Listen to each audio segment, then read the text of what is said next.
Egaa ruutaan akkanatti lukarra kuftee daa'ima baattee dhiifama gaafattee dhiifama naa godhii kan darbe hundaa dhiisni waliin haa jiraannu jettee akkasittiin gadi jettee hundaa dhiistee dhiifama gaafatte. Kana hunda maaliif jecha mucaa isheetiif jecha bultii isheetiif jecha jechuudha.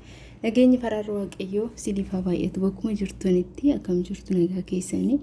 Galata waaqayyoo ani nagaa koodha. Viidiyoo koo laayik godhaa, sheer godhaa, warreen haaraa taatan immoo sabiskiraayib godhaa. Hundi keessanuu galata maal isiniin jedha. Egaa akkuma argitan jalqaba irratti dhiifama gaafatte jechuudha. Waa hundaa dhiiftee dubbiin namaa naga'ee, oduun namaa naga'ee nama wajjiniin kanaaf san jechuun naga'eera, na ifachiiseera jettee dhiifama naaf godhii yoon sitti balleesses natti balleessite jettee kanatti murteessite dhiifama naa godhiiti hunda dhiisnee waliin haa jiraannu mucaa keenya waliin haa guddisnu jettee akkasittiin daa'ima baattee luka isaarra kuftee dhiifama gaafatte jechuudha. Dhiifama gaafachuun nama kabaja beekutu nama dhiifama nama gaafata. Dhiifama nama gaafachuun immoo gadhaantummaa osoo hin taane beekumsa jechuudha. Nama beekutu dhiifama nama gaafata. Abrahaam boru cubbuutti ta'a. Dhugaa hin argitan jechuudha. Oolee bula malee cubbuutti ta'a jechuudha. Kadhaanarra isheen isa kadhatte kuni dhiira biraa dhabdee miti. Akkuma innis dubartii biraa wajjiniin kaatu, akkuma inni dubartii biraa abdatee akkanattiin ishee ija cinaatiin ilaalu. Isheenis dhiira ishee barbaadu dhabdee miti. Dhiira biraa dhabdee miti. Garuu mucaa isheetiif maafan abbaa biraa fida, maafan abbaa biraa laalchisa ilmoo koo jetteeti daa'ima isheetiif yaaddeetu jechuudha. Maaliif haadhaaf abbaan osoo jirru maaf tokko ta'anii waliin hin guddifne? Jaalala haadhaaf abbaa argate mucaan keenya maaf jaalalaan hin guddanne? Maaf ija abbaa ormaa ilaala jettee kana yaaddeetu malee dhuguma kan isaa gadiitee miti, kan isa caalu dhabdeetii miti jechuudha. Dhugaa dubbachuuf har'a ruutaan daa'ima ganaadha jechuudha. Daa'ummaadhaan waan ilmoo argatteef malee ganaadha dhugaa dubbachuuf. Kanaaf kan Abrahaam caalu argatti malee kan isaa gadiitti hin heerumtu osoo nan heerume jettee jechuudha. Garuu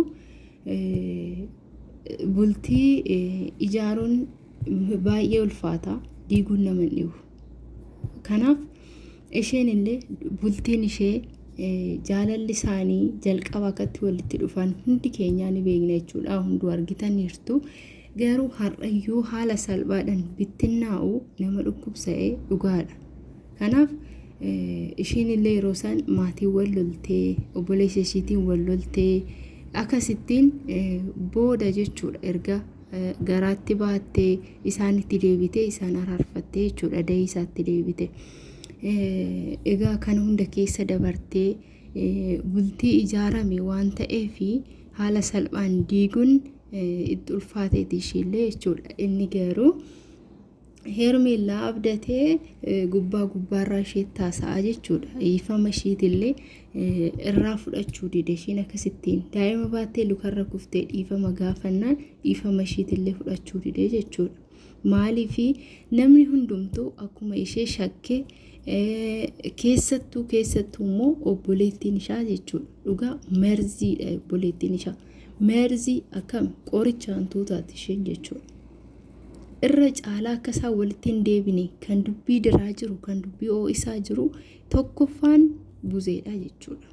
Jidduu isaanii seente. Maaliif karaa ruutaatti akka deebi'u hin barbaaddu ifaan ifatti akka inni heermeellaa biratti deebi'u akka heermeellaadhaan tokko ta'u akka ishee fuudhu barbaadde jechuudha gabaabumatti.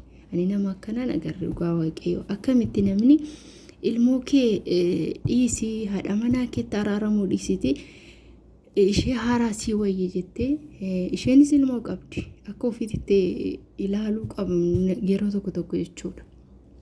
Garuu isheen baay'ee nama gaddisiisti baay'ee jechuudha. Dhugaa nama qaanii hin beekne taate isheen jechuudha maatii isaanii keessaa. Egaa ruutaan ammaan booda isheen illee dhugaa dubbachuu fi baay'ee isa kadhattee jirti, baay'ee isa faana deemtee jirti. Balleessan kun hunduu kan dhufee jalqaba isarraanii, isatu balleessaa kana hunda kan fide isarraan jechuudha. Dubartoonni isarraan dhufaniiti bultiin isaanii kan diigame. Egaa ammasii ishii waan balleessite tokko hin qabdu. Maaliif waan isheen balleessite jidduudhaan yeroo tokko ofitti deebiste, yeroo san isheen xiqqoo dubbii balleessite jechuudha. Kanaafidha inni illee kan ishee amanuu dadhabe jechuudha. Sobdee ofitti deebiste, yeroo nagaa qabu yeroo nagaa san jechuudha. Amma immoo haala hin taaneen karaa ishiitti deebi'ee immoo fayyinaanii diraamaa hojjechuu jalqabe jechuudha. Diraamaa isaan irratti hojjechuu jalqabe. Kun yeroo jalqabaatiif biyya keenya keessatti jechuudha. Wanta nama qaanessu, wanta qaanyiidha jechuudha. Dubartii lama jidduu dhaabbatee nama amantaa ortodoksii hordofu ta'ee dubartii lama jidduu dhaabbatee walii eenyu jechuun wal dorgomsiisuun dhugaa cubbuu guddaadha jechuudha. Boru cubbuun ruttaa hin qaba jechuudha. Hin argitanii imimmaan namaa dhugaan hin qallatti malee hin cittu jedha Oromoon. Dhugaadha. Kanaaf dhugaan ruttaa immoo ooltee bulti malee ba'uun isheen oolu. Gaafa inni gaabbu hin jira, gaafa inni gaabbu hin dhufa.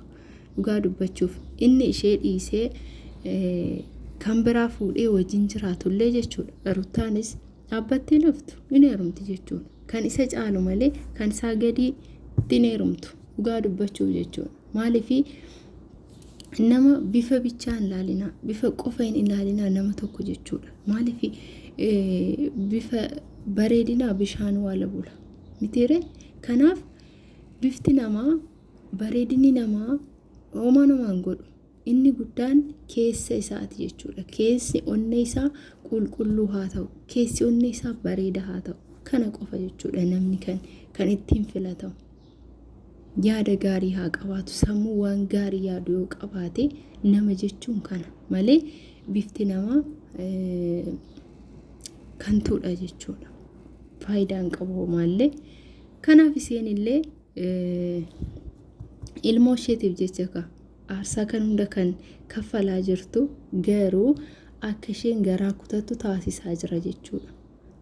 Dhugaa dubbachuuf dubartiin takka nama jaalatu tokkorraa garaa kutatte taanan yoomiyyuu onneen ishee akka hin deebine kana beekaa. Dhugaa dubbachuuf jechuudha.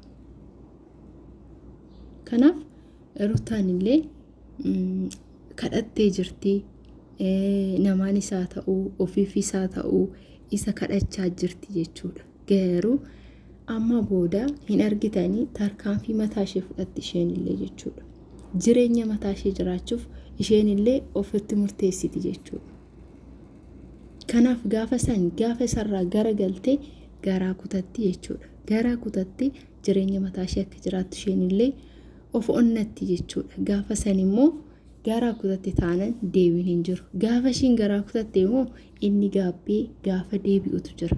Gaafa deebi'ee haga isheen kadhatte kana inni immoo ishee kadhatutu jira. Maal jetti naan jedha hin argitu. Dhuma isaanii walumaan argina jechuudha.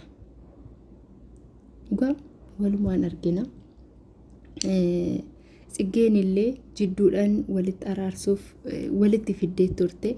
Garuu inni fedhii hin qabu jechuudha. Maaliif inni yaadni isaa kan jiru karaa biraati. Ajaa'iba dhugaa. Ajaa'iba nama ajaa'iba. Haga yoonaa kan dhugaadhaan Ruttaa cinaa dhaabbatee jiru obboleessa isaa xinnicha Efreem isa qofa jechuudha kan dhugaaf dhaabbatee jiru. Akkam ilmoon abbaa malee guddatti kan jedhu tokko jechuudha. Akka inni bultii isaa diigu hin barbaadu. Kanaafidha. Garuu obboleettiin akka inni bultii isaa diigee jireenya haaraa nama biraa wajjin jiraatu barbaadde. Dhugaa nama gaddisiisa dhugaa dubbachuufi. Ruttaayee jabaadhu. Wanti hin dabarre hin jiru hin darba. Obsa qabaadhu jechuun barbaada. Waaqayyo mucaa keessiif haa guddisu. Ati immoo kana caalaa kan isa caalu heerumtee jiraatta malee kan isaa gadii miti jechuudha. akkuma argitan ka destaanillee ishee kadhachaa jira jechuudha. Isheen garuu abbuma manaa koo, abbuma mucaa koo, abbuma ilmoo kootii naa wayyaa jetteeti ofirraa dhorkaa jirti, ofirraa deebisaa jirti malee kan ishee kadhatu bar dhaabameetii muti. Kan ishee kadhatu dhaabameetii muti. Dhugaa baay'ee nama saalfachiisa. Abrahaam wanti inni gochaa jiru baay'ee tokko nama qaanessa jechuudha. Dhugaa dubbachuu waaqayyoo garuu laphee waan gaarii yaadu isaaniif haa kennu. Jabaadhu siin jedha Ruutaayee. Viidiyoo kee laayik godhaa, sheer, sabskiraayib yaada keessan